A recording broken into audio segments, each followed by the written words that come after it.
data to show that. Anybody who'd been reading up on the time knew that none of the clinical trials had anything to do with previous COVID infections. So he called them and said, well, why are you saying this? Now, this is a long clip. It's about 5 minutes, but I want to watch it together because it is crystal clear that they made stuff up and they continued lying about it. And then we're going to continue in this vein. So watch.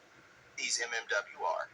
They said that the vaccine was 92% efficacious for those who had already had COVID. I was struck by this claim because, well, first of all, I was interested because I had already had COVID and I was wondering whether to take the vaccine or not. And I had studied the Pfizer data, the top line data, and the FDA characterization of it. And you know what? The problem with the CDC's claim is completely inaccurate.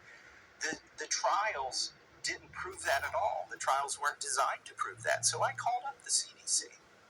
I recorded the phone call. And they said, we'll get the top scientist on the line with you, and we'll find out what the deal is here. And they got their top scientist on the line. And she said, wow, you found a mistake in our paper. I can't believe this was in there. We will fix this. We're going to call you Eagle Eye Massey over here at the CDC.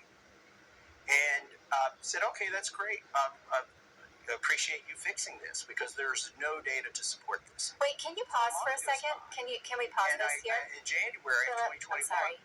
So what he's saying is that the CDC put data into a paper and then they're like, oh, yeah, I don't know where that came from. This idea that people who had COVID, that the vaccine was 92% efficacious for them. And they're like, oh, that's funny.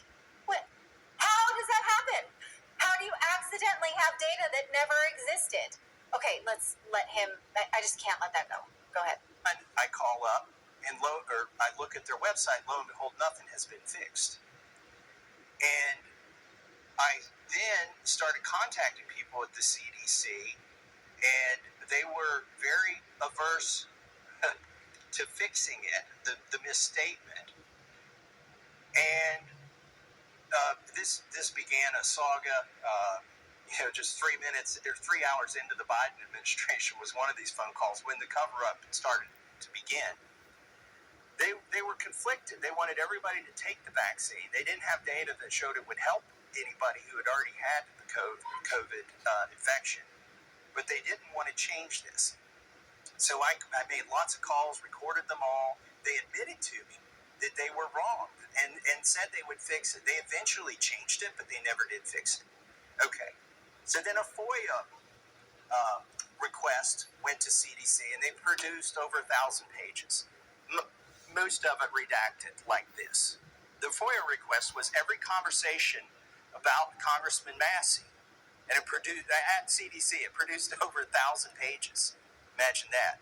But they were mostly redacted. They didn't want to say what they were saying about the truth that I was giving to them. So then I've been trying for years, and I tried in October and I tried in December of 2023 to get these unredacted emails. Well, right before this hearing, lo and behold, you all produced some unredacted emails. Here's the problem. You left out dozens of them. Dozens of the emails that were responsive to the request. And it was not by accident.